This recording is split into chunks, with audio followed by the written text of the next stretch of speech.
Making requests is part of everyday communication, but sometimes a simple request can accidentally sound like a demand. This usually isn't intentional. It happens when our words focus only on what we need, without considering how the other person hears it. Strong communicators know how to make requests that sound clear, respectful, and collaborative. Here are 3 simple ways to ask for something, without sounding demanding. Point 1. Turn commands into requests. Sometimes a request sounds demanding simply because it's phrased like an instruction. For example, send me the report by this afternoon. Even if the intention is practical, the wording can feel abrupt. A small shift in phrasing changes the tone immediately. Instead, try, "Could you send the report this afternoon?" Or, "Would you be able to share the report today?" The message is the same, but the tone becomes cooperative instead of directive. Reflection. Do your requests sound like instructions or invitations to help? Point 2. Give context for the request. Requests feel more reasonable when people understand why they matter. Without context, a request can sound like unnecessary pressure.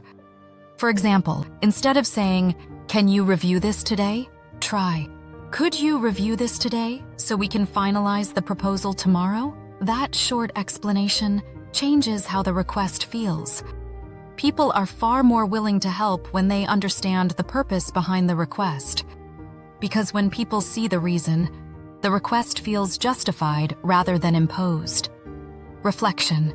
When you ask for something, do people understand why it matters? Point 3. Leave space for a response. Requests often sound demanding when they assume immediate agreement. Strong communicators leave space for the other person's situation.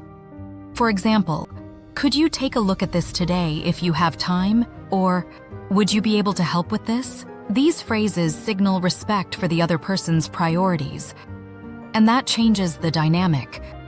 The request becomes a conversation, not an expectation. Reflection. Are you leaving space for the other person to respond? Asking for something doesn't have to sound demanding. Small adjustments in language can make a big difference. Turn instructions into requests. Give context for why the request matters. And leave space for the other person to respond. Because strong communicators don't just get things done. They do it in a way that makes people want to help.